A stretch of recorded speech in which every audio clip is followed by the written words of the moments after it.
Bismillahirrahmanirrahim. Assalamualaikum warahmatullahi wabarakatuh.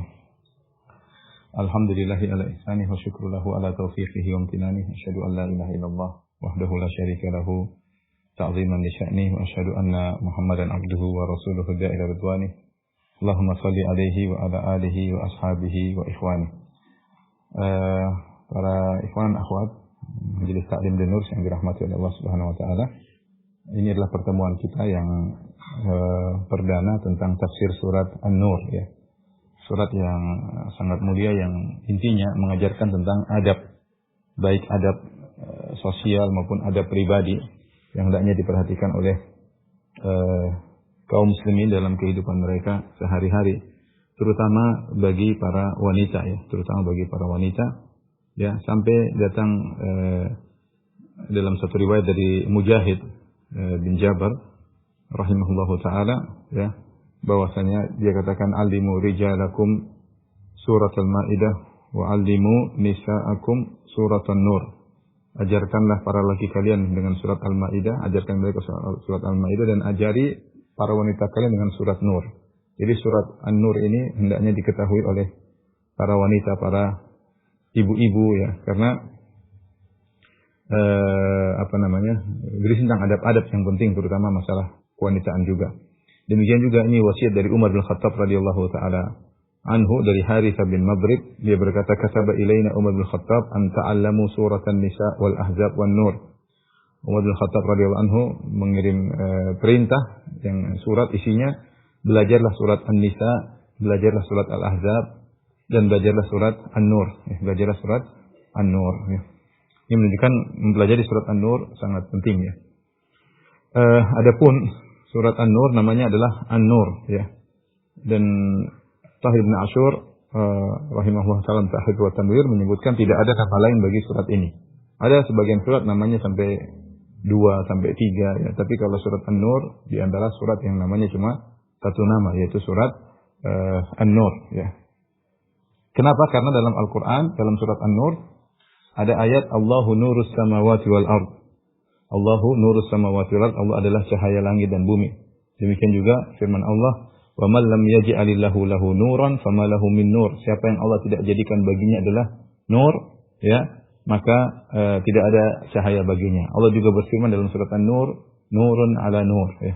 Intinya disebutlah kalimat atau kata nur ini berulang-ulang dalam surat Nur ini, terutama tentang cahaya Allah Subhanahu wa taala. Allahu nurus samawati wal ard.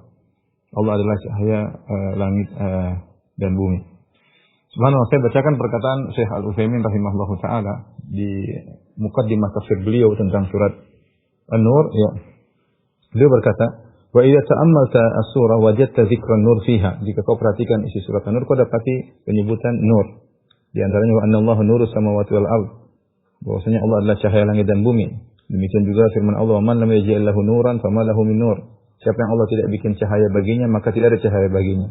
Tabayyana laka anna al-'iffata min asbabi nuril qalb. Maka aku akan sangat jelas bahwasanya al-iffah, yaitu menjaga diri, menjaga kehormatan itu beradab, wanita maupun laki-laki, ya.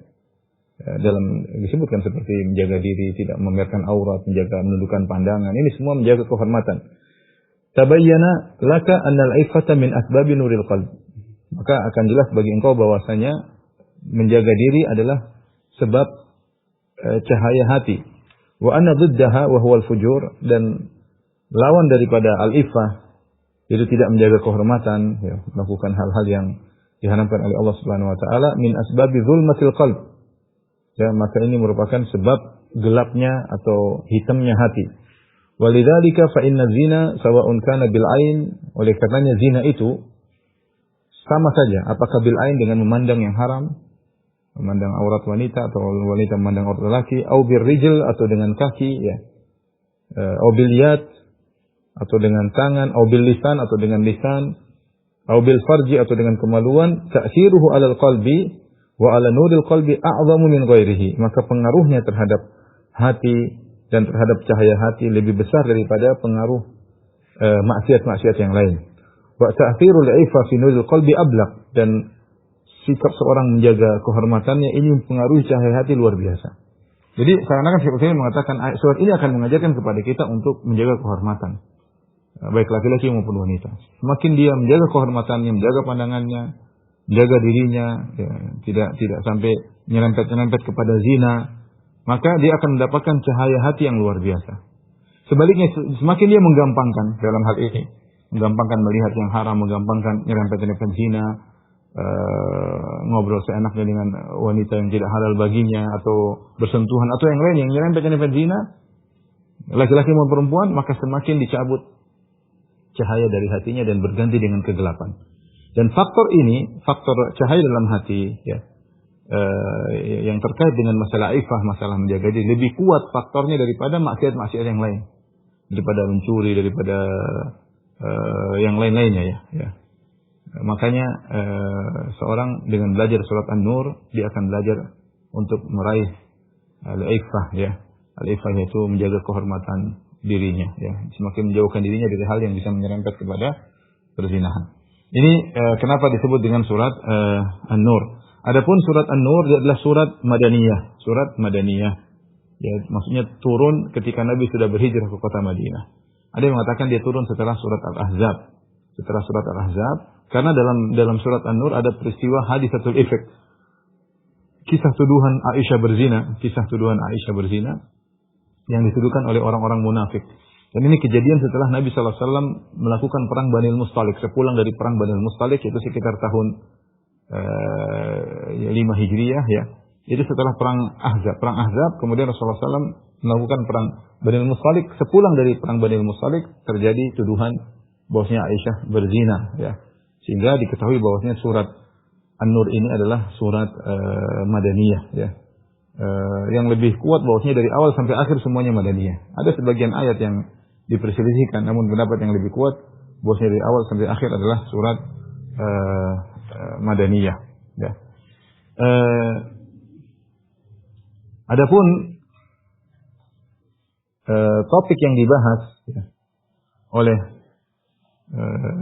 Allah dalam surat Nur, ya, sekali lagi adalah tarbiyah al-akhlaqiyah wal adab al-ijtimaiyah lil fardi wal jamaah, yaitu tentang tarbiyah akhlak, tentang adab-adab sosial bermasyarakat, baik secara masyarakat maupun secara pribadi, secara person, ya. Ini topik daripada surat An-Nur, ya. Kalau kita buka dari awal surat, ya, kita dapati Allah Subhanahu wa taala di awal surat menjelaskan tentang haramnya zina. Setelah mengharamkan haramnya zina, apa hukuman bagi orang yang berzina. Kemudian juga Allah menjelaskan tentang haramnya al-qadzaf, menuduh orang wanita baik-baik dengan tuduhan yang tidak-tidak, tuduhan zina. Ini juga diharamkan. Apa hukumannya bagi orang yang menuduh dengan tuduhan yang tidak-tidak. Kemudian juga Allah menyebut tentang haramnya li'an, atau tentang disyariatkannya li'an. Li'an itu adalah saling melaknat antara suami dan istri ketika istrinya berzina dan tidak mengaku, ya. Ini juga disebutkan oleh Allah Subhanahu wa taala. Kemudian juga setelah itu Allah menyebut tentang kisah hadisatul ifk, bagaimana jika ada kasus tuduhan. Dalam hal ini Aisyah radhiyallahu anha dituduh sebagai wanita berzina. Bagaimana yang harus dilakukan oleh kaum muslimin jika menghadapi kasus seperti ini? Ya, setelah itu Allah menyebutkan tentang wasilah-wasilah untuk menjaga masyarakat agar tidak terjerumus dalam zina, yaitu dengan mengharamkan segala perkara-perkara yang bisa mengantarkan kepada zina. Ya, di antaranya Allah syariatkan tentang minta izin, bagaimana adab minta izin ketika masuk rumah supaya tidak melihat apa yang diharamkan, harus ada minta izin. Kemudian Allah perintahkan untuk menundukkan pandangan, Allah melarang seorang mengumbar pandangannya. Kemudian Allah melarang wanita untuk menampakkan perhiasannya, kemolekan tubuhnya dan juga perhiasannya, ya.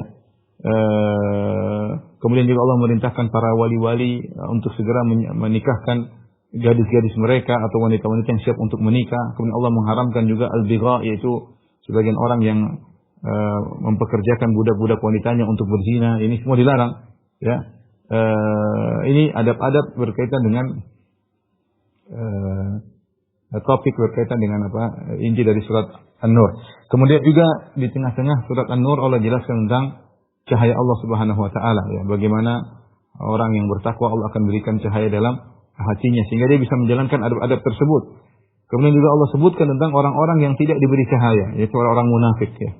Orang munafik tidak diberi cahaya sehingga dia tidak bisa menjalankan adab-adab tersebut. Kemudian Allah bandingkan antara sifat-sifat orang beriman dengan sifat-sifat orang munafik. Dan demikian ya isi surat sampai akhir. Demikian juga adab terhadap Rasulullah SAW sampai akhir daripada surat isinya adalah adab.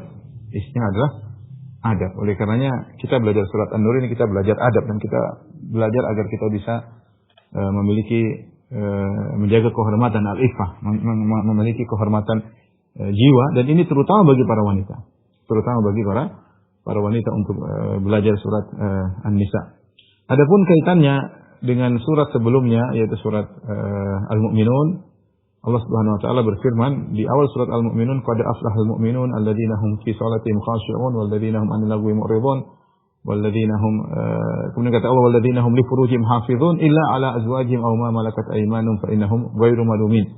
Di antara ciri-ciri orang yang beruntung, orang beriman adalah orang-orang yang menjaga kemaluan mereka ya. Kemudian di awal surat An-Nur, jadi surat Al-Mu'minun surat ke-23. Surat An-Nur surat 24. Di awal surat Al-Mu'minun Allah sebutkan tentang orang-orang yang mulia, yaitu orang-orang yang menjaga kemaluan mereka. Maka Allah sebutkan akibat tidak menjaga kemaluan, maka ada zina dan apa hukumannya. Ya.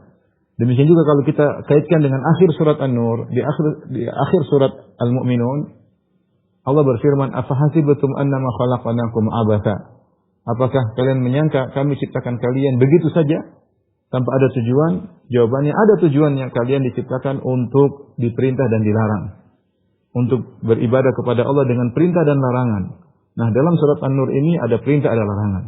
Ada perintah, ada larangan untuk memperbaiki adab-adab seseorang.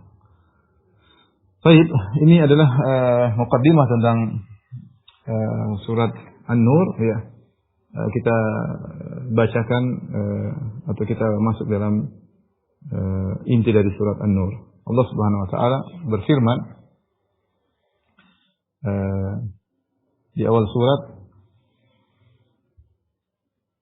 kata Allah Subhanahu wa taala, "Suratun anzalnaha wa faradnaha wa anzalna fiha ayatin bayyinatin la'allakum tadhakkarun."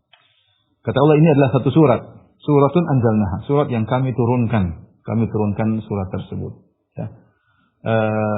Sehingga kita tahu bahwasanya yang turunkan adalah Allah Subhanahu wa taala. Yang Allah adalah pencipta manusia yang lebih tahu tentang apa yang terbaik bagi ciptaannya tersebut. Kita sering menyangka sesuatu maslahat bagi diri kita, ternyata tidak maslahat. Ya. Kita terkadang menyangka sesuatu buruk bagi kemaslahatan kita, ternyata itu lebih maslahat bagi kita. Karena ilmu kita terbatas, dan kita terkadang memandang hanya dari sisi mikro, ya, tidak memandang dari sisi makro. Adapun Allah Subhanahu wa taala ya, Maha berilmu dan Maha tahu tentang ciptaannya. Sehingga ketika Allah turunkan syariat, Allah tahu itu yang terbaik bagi manusia. Inilah syariat yang bisa memberi pelajaran bagi manusia, menjadikan mereka beradab. Ya, Allah mengatakan suratun anzalnaha, surat yang kami turunkan surat tersebut. Wa faradnaha, dan kami wajibkan. Dalam sebagian qiraah wa faradnaha dengan tasydid. Wa faradnaha artinya kami wajibkan apa yang kami turunkan dalam surat ini untuk dikerjakan, untuk diterapkan. Atau faradnaha yaitu kami turunkan ayat hukum berulang-ulang, bukan cuma sekali. Ya, karena wazan taf'il ya, bisa berarti menunjukkan taksir. Itu kami turunkan beberapa atau banyak hukum-hukum dalam surat ini untuk kalian kerjakan. Ya. Wa faradnaha yaitu bukan diturunkan hanya cuma diketahui sebagai wawasan, tidak, dikerjakan. Ya. Wa anzalna fiha ayatin bayyinat, dan kami turunkan dalam surat ini ayatin bayyinat, bukti-bukti yang jelas, ayat-ayat yang jelas, la'allakum tadhakkarun, agar kalian bisa mengingatnya. Penting orang kalau ingin adabnya selalu terjaga, dia sering baca surat ini. Subhanallah. Kita ini manusia suka lalai. Ibu-ibu juga suka lalai. Dalam surat ini diajarkan bagaimana jangan menampakkan perhiasan, jangan menggoyang-goyangkan kaki supaya terdengar bunyi-bunyi perhiasan di kakinya. Ya. Perintah untuk menundukkan pandangan. Ya. Adab istizan, adab minta izin. Ya. Tentang bahaya zina, tentang kekeluargaan. Kita sering lupa. Makanya kalau kita baca surat An-Nur, la'allakum tadhakkarun, semoga kalian ingat mengambil pelajaran. Surat ini mengingatkan kita untuk senantiasa beradab, untuk senantiasa beradab, berakhlak mulia dalam tingkatan pribadi secara personal maupun dalam keluarga maupun secara kemasyarakatan. Ya. Maka surat ini surat yang menakjubkan. La'allakum tadhakkarun. Adapun makna surat secara bahasa, ya, secara bahasa ada yang mengatakan surat ada diambil dari sur artinya yang tersisa, artinya surat ini adalah salah satu bagian daripada rangkaian surat-surat. Ya, dia salah satu bagian, ya. Sebagaimana sur artinya sisa, artinya ada yang lainnya juga. Jangan kalian menyangka Al-Quran cuma ini. Ini salah satu daripada rangkaian surat-surat yang banyak yang kalau disusun menjadi Al-Quran. Menjadi Al-Quran. Ya. Ada yang mengatakan surat diambil daripada sur. Sur itu semacam pagar yang muhitatun bil ayat. Ya, artinya surat itu dia menghimpun ayat pertama sampai ayat terakhir. Disebut surat An-Nur, jadi ayat-ayatnya jelas. Dari awal sampai akhir. Ini secara bahasa makna surah. Ada yang mengartikan surat diambil dari sur, artinya bagian, artinya Al-Quran itu banyak suratnya. Ada 114 surat. Di antaranya surat ini. Bukan cuma ini saja, tapi ada surat-surat yang lain. Kalau dirangkai, menjadilah Al-Quran yang sempurna yang pernah Allah turunkan kepada Nabi Muhammad SAW. Atau tadi, surah diambil dari sur, yang itu semacam sesuatu yang muhit, yang meliputi seperti pagar. Pagar disebut dengan sur, karena dia meliputi, memagari sesuatu. Demikian juga surat, dia memagari ayat dari awal sampai akhir, seperti surat An-Nur ada sekian puluh ayat, 60 sekian kalau tidak salah. Maka dikumpulkan dalam satu surat namanya surat An-Nur. Baik. Setelah itu Allah berfirman, tadi ayat pertama. Jadi ayat pertama mengisyaratkan kepada kita bahwasanya surat ini, jadi Allah turunkan langsung dengan tegas. Langsung pada to the point. Suratun anzalna, surat kami turunkan, kami wajibkan isinya. Ya, akan datang banyak hukum-hukum dalam surat ini. Dan ini turun dari Allah Subhanahu wa taala. Ayatin bayyinat, ayat-ayat yang jelas. Ya, kerjakan la'allakum tadhakkarun agar kalian ingat. Tegas dari awal. Tegas dari awal, ya. Kemudian baru Allah masuk dalam masalah zina, ya. Kata Allah az-zaniyatu, ayat kedua, az-zaniyatu waz-zani fajlidu kulla wahidin minhuma mi'ata jaldah. Pezina wanita dan pezina lelaki, fajlidu kulla wahidin minhuma mi'ata jaldah, maka cambuklah masing-masing dari keduanya mi'ata jaldah, 100 cambukan. Wala ta'khudhukum bihima ra'fah, dan janganlah kalian kasihan. Kalian terkena rasa ra'fah. Ra'fah itu siddatur rahmah, itu kasihan yang sangat dalam kepada mereka fi dinillah, ya, sehingga kalian tidak melaksanakan agama Allah, kalian tidak menegakkan hukum had. Jangan sampai kalian kasihan, akhirnya kalian tidak mencambuk. In kuntum tu'minu billahi wal yawmil akhir, jika kalian beriman kepada Allah dan hari akhirat. Wal yashhadu adzabahuma ta'ifatun minal mu'minin. Ya. Dan hendaknya sekelompok dari kaum mukminin menyaksikan azab tersebut, menyaksikan hukuman tersebut. Ini, ya.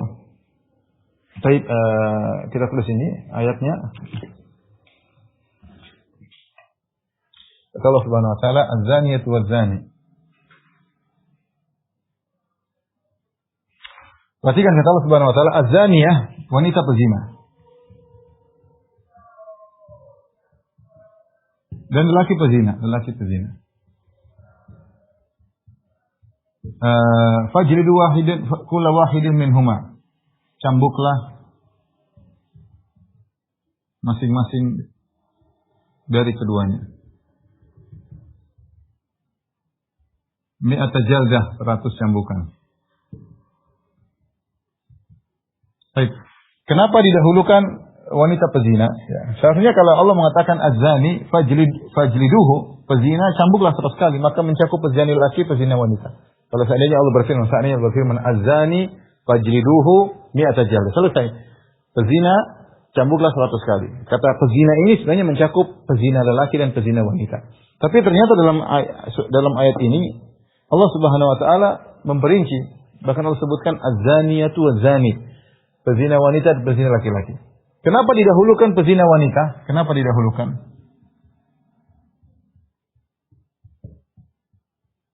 Lain halnya ketika Allah Subhanahu wa taala menyebutkan tentang pencuri. Ketika Allah sebut tentang pencuri, Allah mendahulukan laki-laki. Kata Allah, was-sariqu faqata'u aydiyahuma jazaa'an bima kasaba nakalan min Allah. Pencuri laki-laki, pencuri wanita. potonglah tangan keduanya. Di sini ketika mencuri Allah sebut laki-laki dulu perempuan. Tapi ketika zina Allah sebut wanita dulu baru laki-laki. Kenapa? Para ulama menjelaskan karena ada beberapa sebab jawaban mereka. Kalau pencurian, namanya mencuri itu butuh kekuatan, butuh keberanian, itu laki-laki yang biasanya. Bukan berarti tidak ada pencuri wanita, ada. Tetapi biasanya laki-laki. Dan hukumnya sama antara pencuri laki-laki dan pencuri wanita. Tapi banyak pencurian terjadi, perampokan, ada pencurian kebanyakan dilakukan oleh laki-laki. Wanita juga, tapi asalnya laki-laki yang mencuri karena butuh keberanian, butuh keahlian, butuh kekuatan. Beda dengan zina. Kalau zina, wanita didahulukan kenapa? Wanita didahulukan kenapa? Beberapa sebab disebutkan.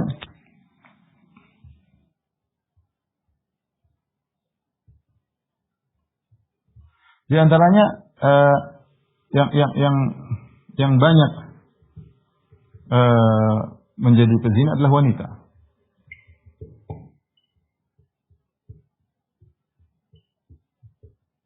Kebanyakan ya wanita pezina. Lelaki buka tempat zina hampir nggak ada. Biasanya tempat yang berzina biasanya perempuan menjadi, yang banyak menjadi zina adalah wanita. Kemudian biasanya sebab zina adalah wanita.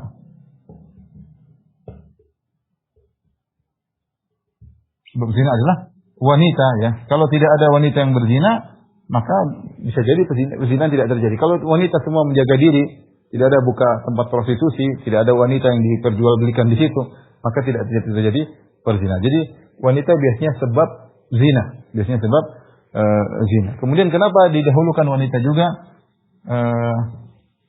Agar tidak disangka wanita tidak dihukum. Yang benar wanita dihukum sama seperti lelaki yang berzina. Karena kalau tidak disebutkan wanita, bisa jadi orang persangkakan yang dihukum cuma laki-laki. Kenapa? Karena wanita dia al-mautu'ah, dia yang didatangi.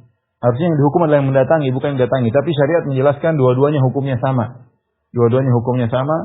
Baik yang mendatangi maupun didatangi sama-sama dicambuk. Oleh karenanya, ketika Allah menjelaskan tentang hukumnya, Allah tekankan kulla wahidin. Allah sebutkan kulla wahidin. Jadi cambuklah masing-masing. Ini untuk menegaskan bahwasanya hukum keduanya sama. Tidak dibedakan. Laki-laki maupun perempuan sama-sama dicambuk. Ini ada beberapa sebab yang lain, tapi ini diantara sebab kenapa wanita disebutkan penyebutannya dibandingkan laki-laki, berbeda dengan ayat tentang pencurian. Laki-laki dulu baru wanita. Kemudian wala ta'khudhukum bihima ra'fatun fi dinillah. Ra'fah, janganlah kalian kasihan sama mereka sehingga kalian tidak menjalankan hukum had, ya. Ra'fah adalah syiddatur rahmah, yaitu kalau bahasa kita sangat kasihan. Bukan berarti ketika kita mencambuk kita tidak kasihan. Boleh kasihan, bukan dilarang kasihan. Itu suatu kasih sayang, kasihan adalah suatu yang tidak bisa kita tolak dari hati. Kita lihat orang dicambuk kita kasihan. Tapi yang Allah larang, jangan sampai kalian kasihan, terlalu kasihan sampai tidak menegakkan hukum had. Artinya apa? Maksudnya jangan sampai kalian terlalu kasihan sehingga tidak menegakkan hukum had.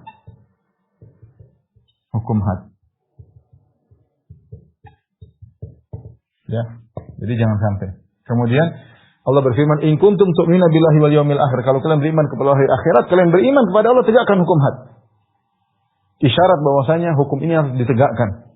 Ini adalah perintah kepada kaum mukminin secara umum dan perintah kepada waliul amr, kepada para penguasa, mereka harus tegakkan hukum had. In kuntum tu'minuna billahi wal yawmil akhir. Ya. Kalau kalian beriman kepada Allah akhirat, semuanya kalian akan dimintai pertanggungjawaban oleh Allah. Kalau kalian memiliki kekuasaan, kalian hendaknya menjalankan hukum had, ya. Jika memungkinkan tentunya. Kemudian kata Allah Subhanahu wa taala, "Wal yashhada adzabahuma." wal yashhada adzabahuma ta'ifatun minal mu'minin. Hendaknya disaksikan sekelompok kaum mukminin. Hendaknya disaksikan penyiksaan mereka tersebut, hukuman tersebut oleh sekelompok kaum mukminin.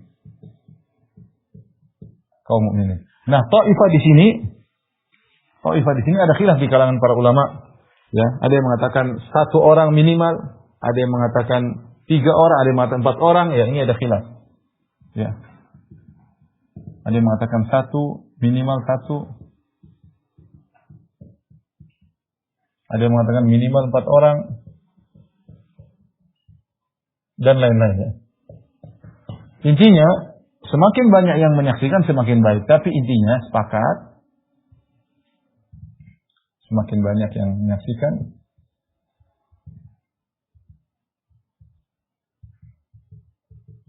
maka semakin baik. Kenapa? Kenapa semakin baik? Agar orang menjadi jerah, untuk memberikan efek jerah tentunya. Ya. Untuk memberikan efek jerah. Ya. Untuk memberikan efek jerah. Untuk memberikan efek jerah. Baik, ini hukum di salah satu hukum yang berkaitan dengan perzinahan.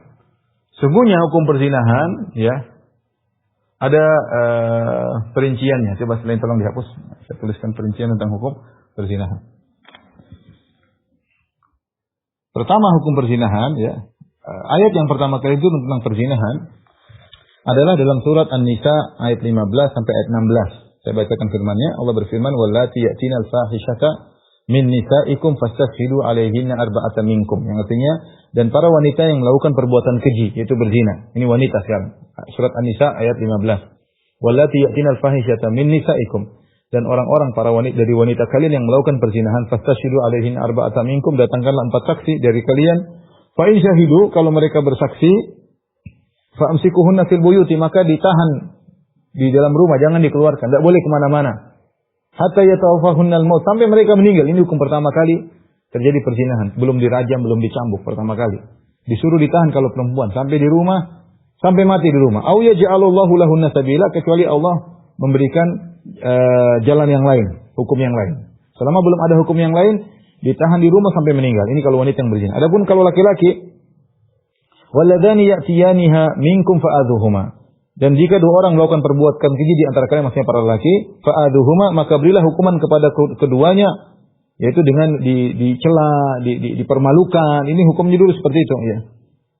Fa in taba wa aslah fa'ridu anhum. Kalau mereka berdua tobat dan melakukan perbaikan, maka biarkanlah mereka. Innallaha kana tawwaban rahima. Sesungguhnya Allah Maha menerima tobat lagi Maha penyayang. Ini hukum asal. Kalau laki-laki, perempuan yang berzina maka dipenjara, bukan penjara, ditahan di rumah sampai meninggal dunia atau ada jalan lain. Kalau laki-laki maka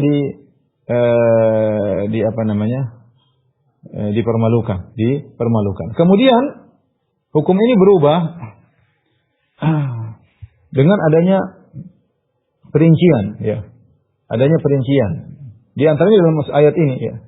Dicambuk atau dirajam. Dicambuk, dirajam. Ya. Dalam satu hadis Rasulullah SAW menjelaskan bahwasanya khudhu anni faqad ja'alallahu lahunna sabila. Kata Nabi, ambillah dariku, Allah telah memberikan hukum yang baru bagi para wanita. Saya bacakan hadis dari Ubadah bin Samit radhiyallahu anhu, dia berkata, qala kana nabiyullah idza unzila alaihi quriba lidzalika wa tarabbada lahu wajhuhu qala fa unzila alaihi dzata yaumin faluqiya kadzalika falamma surya anhu qala khudhu anni faqad ja'ala Allahu lahunna sabila. Setelah Nabi sallallahu alaihi wasallam kalau dapat wahyu dari Rasulullah SAW seperti terdiam, ya terasa berat, sampai akhirnya setelah Rasulullah SAW dapat diberikan wahyu, kemudian Rasulullah SAW seakan-akan lega, baru Rasulullah SAW sebutkan kata Rasulullah SAW, khudhu anni, ambillah dariku, faqad ja'ala Allahu lahunna sabila, Allah telah memberikan jalan hukum yang lain bagi para wanita yang berzina. As-sayyibu bis-sayyibi wal bikru bil bikri. Kalau yang sudah yang sudah sayyib dengan sayyib dan yang masih gadis dengan gadis, ya. Janda dengan janda, gadis dengan gadis. As-sayyibu jaldu mi'atin tsumma rajmun bil hijarah. Adapun janda atau yang sudah pernah menikah dengan nikah yang sah jika berzina, maka dicambuk 100 kali kemudian dirajam dengan batu.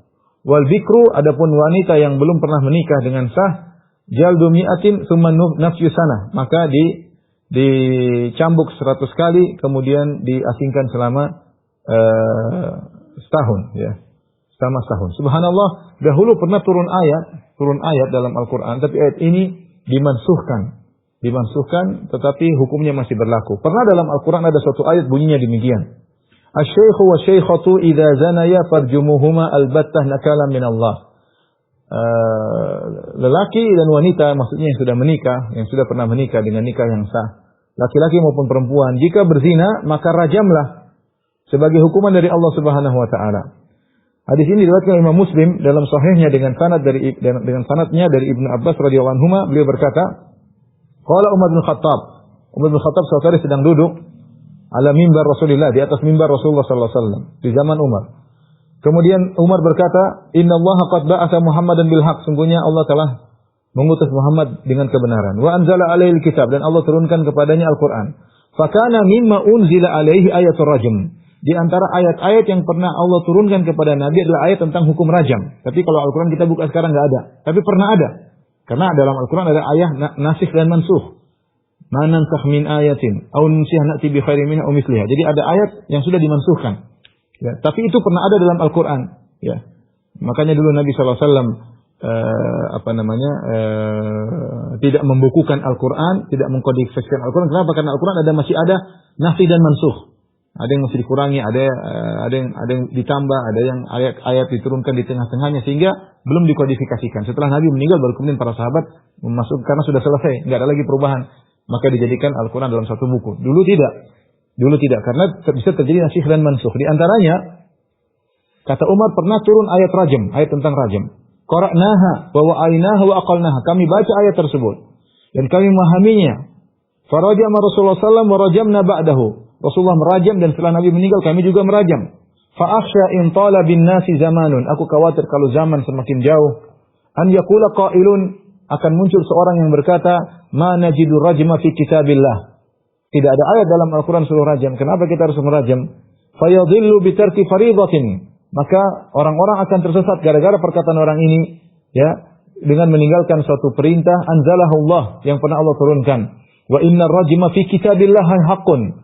Ayat rajam pernah ada dalam Al-Quran dengan benar. Alaman zana idza ahsana minar rijal wan nisa. Rajam itu berlaku bagi orang laki-laki maupun perempuan yang sudah ahsan. Ahsan maksudnya sudah pernah menikah dengan nikah yang sah. Idza qamatil bayyinatu aw kana hablu aw al-i'tiraf. Jika ditegakkan ada bukti atau hamil atau pengakuan, baru bisa ditegakkan hukum rajam. Ya. Jadi kita perinci ini rahmatillah subhanahu wa ta'ala, hukum rajam, ya, hukum rajam atau hukum bagi pezina. Ya. Hukum pertama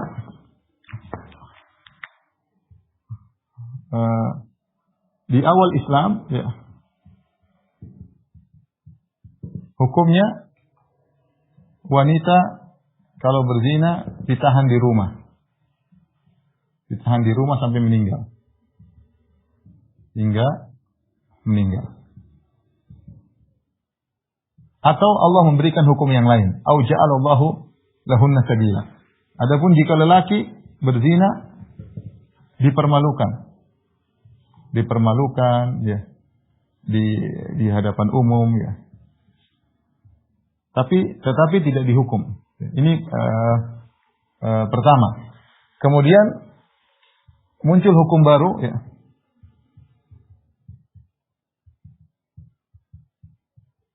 Dari mana sumbernya? Dari Al-Quran maupun Sunnah, ya. Al-Quran maupun Sunnah. Al-Quran dan As-Sunnah, hadis. Al-Quran tadi ada ayatul rajam, ayat rajam, ayat tentang rajam. Bunyinya tadi asy-syaikhu wa syaikhatu, ya. Farjumuhuma. Yang bunyinya asy-syaikhu wa syaikhatu farjumu farjumuhuma idza zanaya. Idza zanaya. Laki-laki maupun perempuan jika berzina maka rajamlah mereka. Namun bagaimana dengan ayat ini? Ayat ini mansukh lafalnya, sudah mansukh. Tapi hukumnya tidak, tapi hukumnya tetap berlaku. Hukumnya tetap berlaku.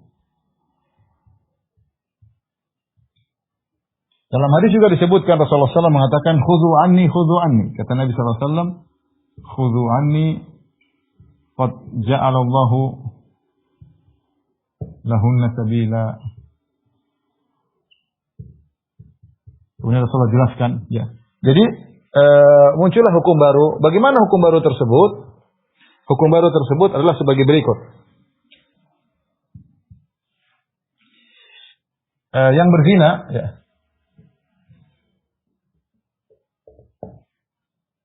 Muhsan dan ghairu muhsan. Ghairu muhsan. Apa maksudnya muhsan? Muhsan itu pernah menikah dengan nikah resmi. Pernah menikah dengan nikah sah. Itu namanya muhsan. Ghairu muhsan. Adapun muhsan maka hukumnya dengan dirajam hingga meninggal. Adapun ghairu muhsan masih gadis atau lajang, ya, gadis atau lajang, yaitu belum pernah menikah. Mungkin dia pernah berzina, tapi dia belum pernah menikah dengan nikah resmi. Maka ini adalah cambuk 100 kali dan diasingkan setahun. Diasingkan setahun. Kalau zaman dahulu dibuang di kota lain, tentu bukan kota yang kacau yang di sana malah perzinahan tersebar. Tidak, dibuang di kota yang tidak ada perzinahan agar dia sadar, dia dibuang. Tapi kalau sekarang tidak dipraktekkan di Arab Saudi, kalau ada lajang yang atau gadis yang berzina maka dipenjara setahun. Ya, tidak dilepas begitu saja, kan lepas dia bisa lebih parah lagi, maka dipenjara. Nah, ini hukum yang berlaku sekarang, ya. Berlaku sekarang bahwasanya orang yang berzina kalau sudah pernah menikah maka dirajam hingga mati. Ada yang mengatakan dicambuk dulu baru dirajam, sebagaimana dalam hadis tadi, hadis Umar bin Khattab radhiyallahu taala anhu, atau hadis Nabi sallallahu alaihi wasallam. Adapun yang masih lajang, ghairu muhsan, dicambuk 100 kali kemudian diasingkan selama setahun. Nah, bagaimana praktek rajam ini? Tiga sebab. Tiga sebab. Kata Umar bin Khattab radhiyallahu anhu, di antaranya pengakuan, kemudian di antaranya al-bayyinah. Bayyinah maksudnya 4 orang saksi melihat. 4 orang saksi. Saksi yang melihat ember masuk sumur.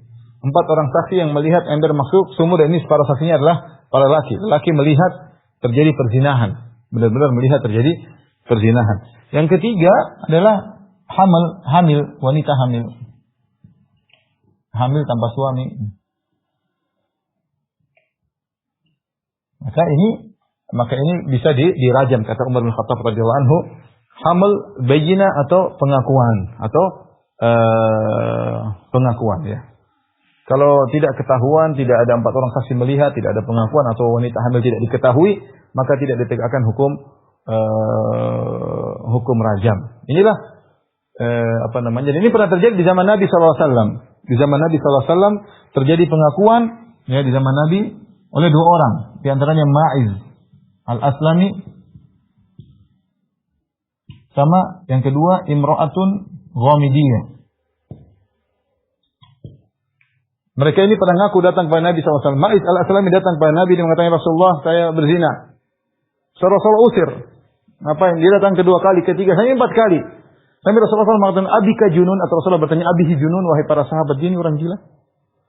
ku ngaku-ngaku sebagai berzina. Rasulullah saya mengatakan, coba cium, apakah asyaribal khamar, dia minum khamar enggak? Coba dicek. Tidak ya Rasul, dia orang soleh. Sampai setelah dia ngaku 4 kali, baru Rasulullah SAW tegakkan hukum rajam, dilempar sampai meninggal dunia. Kemudian Imra'atun Ghamidiyah. Ghamidiyah, dia wanita berzina, datang, ya Rasulullah. Sungguhnya pernah ada orang mengaku dan kau rajam. Saya mengaku, ada seorang wanita mengaku berzina. Rasulullah usir, Rasulullah tidak mau terima. Ya Rasulullah, kau jangan tolak Ma'is, jangan tolak saya sebagaimana kau tolak Ma'is. Saya telah berzina. Rasulullah tidak langsung terima, dan ini syarat bahwasanya hukum asal jika seorang melakukan perzinahan jangan melaporkan diri, dia bertobat kepada Allah. Sampai Rasulullah suruh pergi, dia bilang, ya Rasulullah saya hamil. Sebenarnya dia ingin dibersihkan dirinya dari dosa-dosa. Saya hamil ya Rasulullah. Kata Rasulullah SAW, kalau gitu pulang sampai kehamilanmu selesai, sampai kau melahirkan. Dan Rasulullah suruh kerabatnya untuk perhatian sama wanita ini. Ini wanita datang baik-baik, dia ingin mensucikan dirinya, subhanallah. Dan dia tahu dia akan mati. Tapi dia tidak mau masuk neraka, dia ingin bersih. Dia bilang, saya hamil ya Rasulullah. Akhirnya Rasulullah wasiat kepada keluarganya, perhatikan dia, rawat dia baik-baik. Sampai akhirnya anaknya lahir, dia bawa anaknya. Dia bilang, ya Rasulullah, anak sudah lahir, rajam saya. Kata Rasulullah, tunggu dulu, ini anak butuh susuan. Susuin dulu. Subhanallah.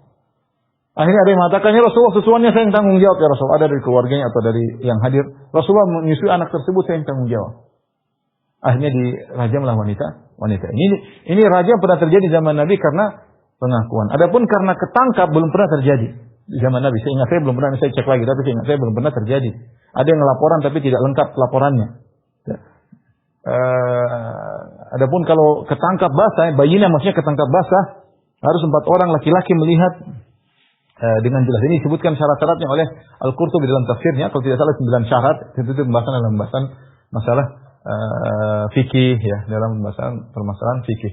Kenapa ditegakkan hukum rajam? Disebutkan oleh para ulama karena orang yang sudah menikah, dia sudah tahu tentang kelezatan hubungan biologis, dan dia tahu ada jalan yang benar, ada cara yang halal. Kenapa dia menempuh jalan yang haram? Kemudian ketika dia berzina, dia merasakan kenikmatan di sekujur tubuhnya, maka dia disiksa dengan rajam yang juga menyakiti sekujur tubuhnya. Tapi ini menjadi kafarah. Sebenarnya dalam Sahih Bukhari bahwasanya rajam itu menjadi hukum had, itu menjadi kafarah penebus dosa-dosanya. Oleh karenanya Rasulullah SAW pernah bersabda tentang wanita yang bertobat berzina dihukum mati, laqad tabat taubatan, sungguhnya telah bertobat dengan taubat yang sangat luar biasa. Law wuzi'at ala 70 min ahli Madinah atau 90, kalau dibagi kepada sekian puluh penduduk kota Madinah, la wasi'athum, maka taubatnya sudah mencukupi. Artinya dia taubat dengan taubat luar biasa wanita ini. Demikian juga Ma'is, dalam riwayat Nabi mengatakan laqad taubatan la wuzi'at ala ummah. Ya, sungguhnya Ma'is al-Aslami telah bertobat dengan taubat kalau dibagikan kepada umat cukup. Artinya taubatnya luar biasa. Taubatnya luar biasa. Inilah hukum yang berlaku bagi pezina. Baik. Kemudian Allah melanjutkan firman-Nya, az-zani la yankihu illa zaniyatan aw musyrikatan wa zaniyatu la yankihuha illa zan aw musyrik wa hurrima dzalika al-mu'minin. Kata Allah Subhanahu wa taala, laki pezina tidaklah menikah kecuali wanita pezina atau wanita musyrikah. Ya. Wa zaniyatu, dan wanita pezina tidak dinikahi lain illa zani, tidak dinikahi oleh kecuali lelaki pezina juga atau lelaki musyrik. Wa hurrima dzalika 'alal mu'minin. Dan diharamkan bagi kaum mukminin perbuatan tersebut. Ya. Saya ulangi, az-zani la yankihu illa zaniyatan aw musyrikatan. Pezina tidak menikah kecuali dengan wanita pezina pula atau wanita musyrikah. Wa zaniyatu, dan wanita pezina la yankihuha, tidak dinikahi kecuali oleh zanin atau musyrik, oleh pezina laki-laki maupun lelaki musyrik. Wa hurrima dzalika al-mu'minin, diharamkan bagi kaum mukminin. Ini dalil yang sangat tegas mengharamkan bagaimana buruknya perzinahan, ya. Bagaimana buruknya perzinahan. Kita perhatikan sini. Ayat berikutnya, az-zani, ya. Allah berfirman, az-zani, lelaki tidak menikah kecuali dengan wanita pezina, dan sebaliknya wanita pezina tidak dinikahi oleh laki pezina juga. Di sini la yankihuha atau az-zani, kata Allah Subhanahu wa taala, az-zani la yankihu. illa musyrikatan aw illa zaniyatan aw musyrikah wa zaniyatu la yankihuha illa zanin aw musyrik. Apa makna zina di sini? Apa makna nikah di sini? Pezina lelaki tidak menikah kecuali dengan wanita pezina juga atau wanita musyrik. Pezina perempuan tidak dinikahi kecuali oleh lelaki pezina dan atau lelaki musyrik. Apa makna nikah di sini? Makna nikah ada dua pendapat. Ada yang mengatakan makna nikah di sini adalah al-wata', yaitu zina itu sendiri, yaitu berhubungan, maksudnya berhubungan seksualnya. Ada yang mengatakan al-aqd, akad nikah. Dan ini yang pendapat yang lebih banyak ya. Akad nikah maksudnya kalau artian pertama diharamkan lelaki berhubungan dengan lelaki pezina, tidak berhubungan badan kecuali dengan wanita pezina atau wanita musyrikah. Dan wanita pezina tidaklah dihubungi atau digauli kecuali oleh lelaki pezina dan atau lelaki musyrik. Dan ini maksudnya adalah penghinaan terhadap perbuatan zina. Dan pendapat yang kedua, nikah di sini maksudnya adalah akad nikah. Sehingga apa hukum menikah dengan wanita pezina atau wanita yang baik-baik menikah dengan dinikahi oleh laki pezina atau laki-laki baik-baik menikah dengan wanita pezina? Hukum akad nikah dengan pezina. Baik, kita bahas hukum akad nikah dengan pezina ya. Laki-laki atau perempuan, laki atau wanita. Apa hukumnya? Ada khilaf di kalangan para ulama, dua pendapat khilaf. Ada yang mengatakan makruh. Ini jumhur ulama. Mereka tidak, ya, sebagian ulama seperti Hanabilah, Hambali mengatakan tidak sah, haram, tidak sah. Kalau mereka mengatakan sah tapi makruh, ya makruh tapi sah. Kenapa mereka mengatakan demikian? Jumhur mereka mengatakan menikah dengan wanita pezina, laki-laki dengan wanita pezina atau lelaki pezina menikah dengan wanita baik-baik hukumnya makruh karena mereka mengatakan ada dalil yang menunjukkan bolehnya. Allah Subhanahu wa taala berfirman, "Wa ankihul ayama." Dan ayat ini datang, nikahkanlah ayama, itu wanita-wanita kalian yang siap nikahkanlah. Allah tidak memperinci berzina atau tidak berzina. Jadi nikahkanlah wanita yang sudah siap nikahkanlah wanita-wanita yang siap nikah di antara kalian tanpa memperinci berzina atau enggak berzina, sehingga mereka mengatakan, dan ayat ini turun setelah ayat yang sedang kita bahas ini juga dalam surat An-Nur tapi belakangan menunjukkan bahwasanya ayat ini maksudnya adalah makruh saja, tidak sampai pada derajat tidak sah ya. Tetapi maksud mereka bukan berarti, dan ini dijelaskan oleh Syinqiti rahimahullah taala, bukan berarti membiarkan istrinya tetap berzina.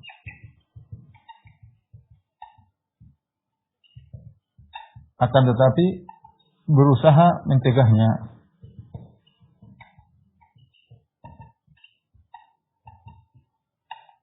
Ya meskipun sah, bukan berarti kemudian istrinya dibiarkan berzina. Belum, dia berusaha mencegahnya. Pendapat yang saya lebih condong padanya ini bahwasanya hukumnya tidak sah. Hukumnya tidak sah. Ayat ini terlalu umum dan ini ayat lebih khusus. Ya, bahwasanya menikahi wanita pezina hukumnya tidak sah. Sama juga laki-laki pezina menikah dengan wanita baik-baik hukumnya tidak sah. Karena Allah mengatakan hurrima dzalika 'alal mu'minin. Hurrima dzalika 'alal mu'minin. Kalau ada yang nekat menikah, jika nekat menikah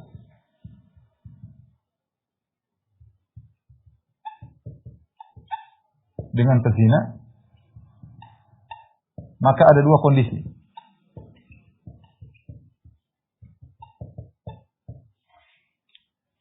Pertama, tetap meyakini itu adalah perbuatan haram. Menikah tersebut adalah perbuatan haram. Dan dia nekat tetap aja menikah, maka status dia menjadi pezina pula. Statusnya menjadi berzina pula sebagaimana pasangannya. Kalau dia menganggap itu halal, jika dia menganggap halal,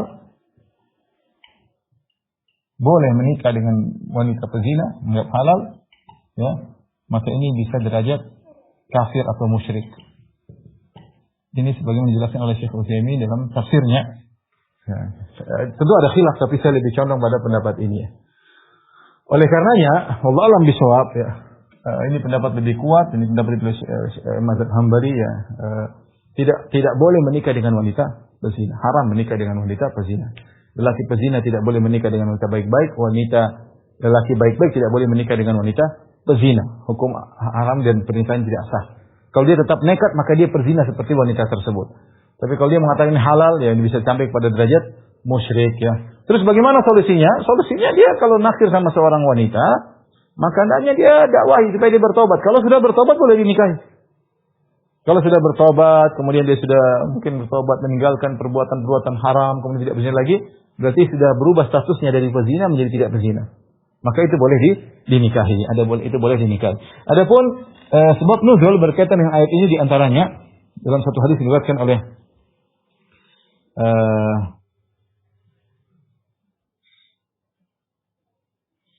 Tirmizi, ya Tirmizi dengan sanad yang sahih.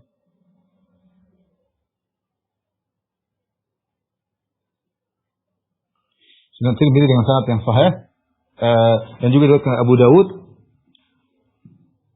dan Ibnu Majah dan yang lainnya, ya, dari Amr bin Shu'aib dari an abihi an jaddihi, kana rajulun yuqalu lahu Marsad, ada seorang laki namanya Marsad, yahmilul usara min Makkah. Jadi Marsad ini sahabat radhiyallahu anhu, dia pergi ke Mekah dan dia mengambil tawanan kaum muslimin yang mau dibawa pulang ke kota Madinah. Mungkin ada tukaran tawanan atau bagaimana. Intinya ada tawanan kaum muslimin yang ditawan di Mekah.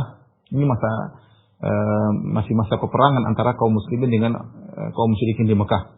Maka dia datang, dia ambil tawanan tersebut untuk dibawa ke kota Madinah. Hatta ya'tiya bihimul Madinah, dia bawa mereka ke kota Madinah.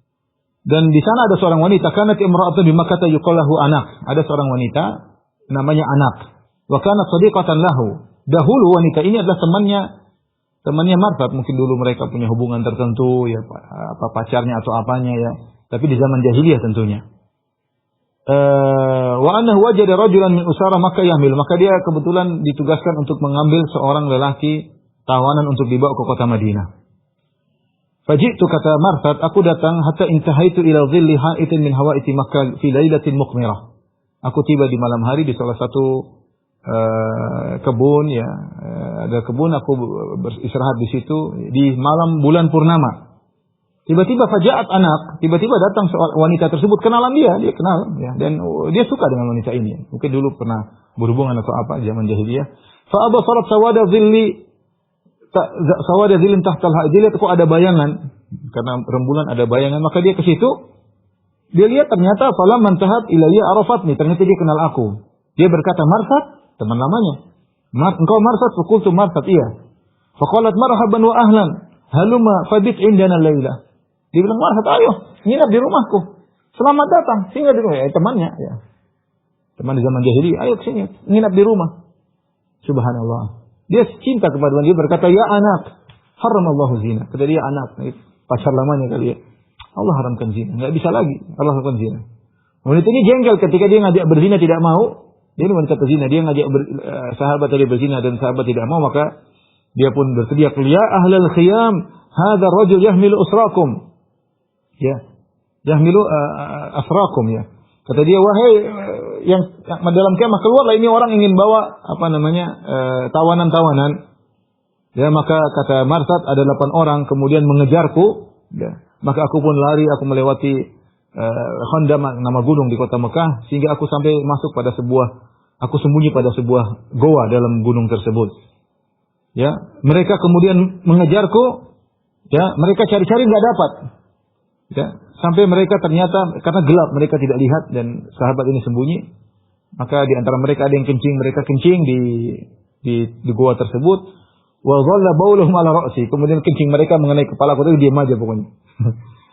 Wa nahahumullahu anni, akhirnya Allah buat mereka menjauh. Tsumma raja'u. Kemudian mereka pun pergi. Setelah itu mereka sudah pulang, aku pun pergi menuju orang yang akan aku bawa tersebut. Fahamiltu hatta qadimtul Madinah. Yang disebut dalam riwayat lain, aku pun buka belenggu orang tersebut, ini mau dibawa pulang kota Madinah. Aku tiba di kota Madinah, fa'ataitu Rasulullah sallallahu alaihi wasallam, aku datang ke Rasulullah, aku berkata, ya Rasulullah, angkihu anakon. Ya Rasulullah, bolehkah aku menikah dengan anak? Dia masih suka dengan wanita tersebut. Fa'amsaka falam yarudda alayya syai'an. Rasulullah diam, tidak memberi jawaban. Sampai akhirnya turunlah firman Allah, az-zani la yankihu illa zaniyatan. Lelaki pezina tidaklah menikah kecuali wanita pezina pula. Atau musyrikan, atau menikah dengan wanita musyrikah. Wa zaniyatu, dan wanita pezina, perhatikan, la yankihu illa zanin, tidak dinikahi kecuali oleh laki pezina juga. Atau musyrik, atau laki musyrik. Wa hurrima dzalika 'alal mu'minin, dan diharamkan bagi kaum mukminin. Jadi dalil bahwasanya tidak boleh, hukumnya haram seorang laki berzina dengan menikah dengan wanita pezina. Kalau dia mau wanita pezina tersebut didakwai, bertobat, baru kemudian dia boleh nikah. Adapun dia menikah dalam kondisi wanita tersebut laki pezina, maka nikahnya adalah haram dan tidak sah. Allah alam bisawab. Demikian saja kajian kita. Kurang lebih mohon maaf. Wabillahi taufiq wal hidayah. Assalamualaikum warahmatullahi wabarakatuh.